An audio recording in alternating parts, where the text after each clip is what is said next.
Et nous espérons tous les chefs d'établissement clinique, que l'hôpital va pouvoir ouvrir très très prochainement. Bonjour à toutes et à tous. J'ai le plaisir de recevoir aujourd'hui Pierre Saint-Luce. Pierre Saint-Luce, bonjour. Bonjour. J'ai le plaisir de vous recevoir dans le Pige TV aujourd'hui. Et je tiens à dire avant de commencer, merci d'avoir accepté cette invitation car il est très difficile de vous avoir. La première question que j'ai envie de vous poser, Pierre Saint-Luce, qui êtes-vous véritablement? Je suis, on va dire, essentiellement un homme de la santé, un médecin, formé à l'université donc, de Montpellier, Nîmes. Mais je suis un Guadeloupéen, avant tout un Guadeloupéen, né à Terre-de-Bas, il y a déjà beaucoup d'années. Alors justement, vous êtes parti de Terre-de-Bas avec un cheminement quand même remarquable. Vous êtes devenu médecin. Comment ça s'est passé? Racontez-nous. Alors j'ai fait bien sûr le lycée à Basse-Terre, puisque je suis de la région de Trois-Rivières. Après la naissance à Terre-de-Bas, j'ai vécu quelques années à Terre-de-Bas et transféré avec les parents sur Trois-Rivières. Et le lycée GRDH, c'est un lycée très connu et qui a formé de nombreux médecins, chefs d'entreprise, puisque ce lycée était très très coté. Et les étudiants du lycée ou les élèves du lycée allaient souvent dans les facultés comme Toulouse, Bordeaux ou Montpellier. Pourquoi avoir choisi la médecine? Alors j'ai choisi la médecine, on va dire, parce qu'il y avait deux solutions. J'étais un scientifique, j'avais de bonnes notes en physique, mathématiques, et c'était ou être ingénieur ou médecine. Et donc, il se trouvait qu'à cette époque, il y avait un grand historien qui avait décidé de créer une faculté de médecine en Guadeloupe. Et nous avons été 2 ou 3 à nous inscrire en Guadeloupe pour faire des études plus loin à Montpellier. Nous avons été très bien reçus à Montpellier et donc nous étions les premiers étudiants guadeloupéens, c'était il y a très longtemps, dans les années 70, fin des années 70, à être inscrits en Guadeloupe et à l'université de Montpellier. Après l'obtention de votre diplôme en médecine, est-ce que vous exercez dans l'Hexagone ou vous revenez tout de suite en Guadeloupe? Alors je fais quelques remplacements à Nîmes, à Avignon, dans cette zone du sud de la France. Je fais aussi quelques voyages, parce que j'avais évidemment eu la chance de faire maladie vasculaire. C'était le début de cette spécialité. Et donc j'ai pu voyager notamment aux États-Unis, en Angleterre, pour faire passer, en quelque sorte, la médecine française dans ces régions, en particulier pour la médecine vasculaire. Et c'est après ces voyages que j'ai pu revenir avec mon épouse que j'ai rencontrée là-bas, qui est médecin aussi, en Guadeloupe. À ce moment-là, vous rentrez en Guadeloupe, vous êtes affecté tout de suite en libéral ou vous choisissez de rentrer dans un hôpital de manière classique? Je suis tout de suite installé à Basse-Terre. Et à cette époque, le maire, c'était M. Cléry. Je souhaite saluer sa mémoire. Des médecins d'ailleurs. Un médecin, et j'ai exercé avec lui, c'est-à-dire dans sa maison. Lui, il avait gardé son cabinet en bas, et plus haut, dans ses étages, j'étais installé avec mon épouse. Donc je saluais le maire, mon confrère, le docteur Cléry. Tous les matins, nous échangions à cette époque. Il me rappelait d'ailleurs que mon cabinet, à cette époque, dans les années 80, était le lieu où il avait rencontré François Mitterrand. Il avait invité François Mitterrand dans cet espace où j'avais mon cabinet. Vous êtes resté combien d'années en libéral?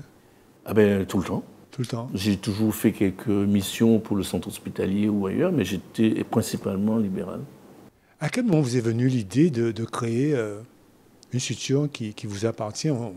Je vais faire allusion bien évidemment à Maniokani, que tout le monde connaît, qui se trouve à Goubert, me semble-t-il.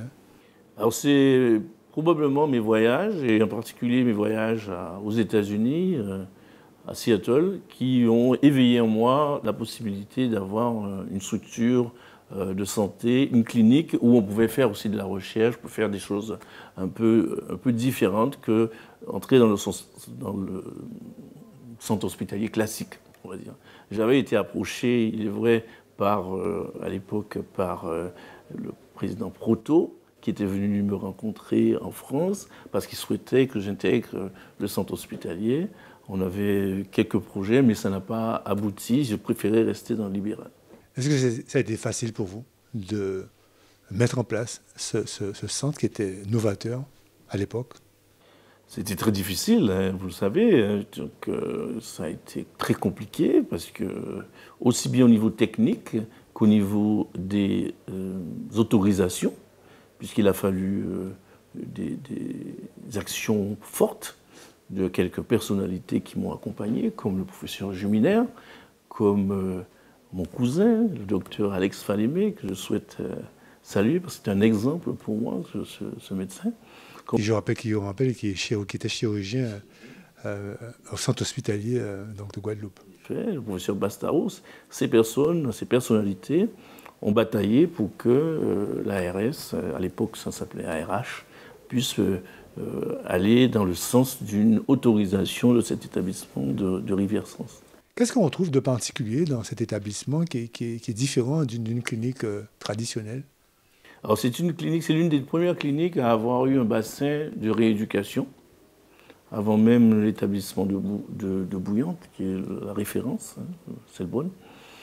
Et c'est un établissement spécialisé dans la rééducation, la prise en charge des patients fragiles, des patients handicapés, on va dire ça un peu vite, c'est-à-dire ces personnes qui ont été traumatisées de la voie publique avec des fractures, mais aussi des interventions chirurgicales ou des AVC. Donc notre établissement reçoit des patients aussi bien en hôpital de jour qu'en hospitalisation complète. D'ailleurs, en hôpital de jour, vous êtes chez vous et vous avez la possibilité de venir à la journée pour être pris en charge par nos médecins rééducateurs, nos médecins de la douleur, par exemple, mais aussi les kinésithérapeutes, les ergothérapeutes, pour que vous puissiez retrouver les fonctions que vous aviez perdues avec l'accident. À cette époque-là, vous faites un état de la situation de la santé en Guadeloupe et du parcours de santé. Et vous vous intéressez un petit peu au cheminement et vous lancez, il me semble, un EHPAD. Vous faites l'acquisition d'une structure et à ce moment-là, vous vous lancez aussi dans ce secteur des EHPAD, c'est bien ça? Alors, avant tout ça, je crois qu'il faut rappeler que j'avais été l'expert de l'Union régionale des médecins de la santé et j'avais aussi été directeur de l'Observatoire de la santé à l'époque de M. Proto. Donc j'avais cette notion de santé publique, je faisais des formations pour les médecins en santé publique, en statistique, en recherche clinique. Et c'est vrai que j'avais une connaissance de la santé en général en Guadeloupe par cette position. C'est bien plus tard que j'ai fait l'acquisition de Bouillante pour évidemment développer toujours la prise en charge des personnes fragiles. Dans cet hôtel qui était sur la plage donc de Petite-Anse, j'ai pu transformer cet hôtel pour en faire deux établissements. Un établissement de prise en charge des personnes âgées en rééducation et un EHPAD de 60 places et chambres. Vous prenez conscience aussi qu'il faut peut-être aller plus loin. À ce moment-là, vous vous intéressez à un moment donné à la clinique Les Eaux Claires qui rencontrait quelques difficultés ou qui souhaitait être vendue. Et à ce moment-là, ça s'est mal passé pour vous. Racontez-nous un peu ce qui s'est passé brièvement. Sous la clinique des Eaux Claires, on était en négociation pour un achat, parce que c'était un peu ambitieux de pouvoir racheter 4 établissements en même temps. C'est-à-dire, il y avait dans le paquet la Guyane, la Martinique et les 2 établissements de Guadeloupe. C'était assez lourd. Et donc, nous avions un certain nombre d'experts qui, évidemment, vérifiaient les possibilités d'acquisition. Et nous n'avons pas eu d'entente avec les vendeurs, si bien que ça s'est arrêté là. Votre actualité d'aujourd'hui dans le domaine de la santé, c'est la construction d'une clinique à Saint-Martin. Pourquoi Saint-Martin? Alors je crois que je dois dire que je suis assez fier de cette de cette clinique de Saint-Martin qui vient d'être mise à disposition du public, puisqu'on a eu une porte ouverte le week-end dernier.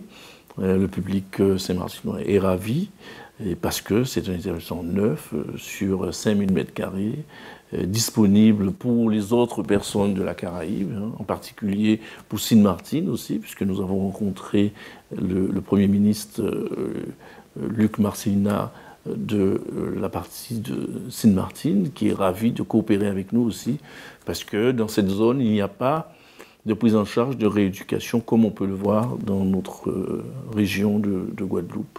Comment ça s'est passé? Ce sont les Saint-Martinois qui sont venus vous chercher?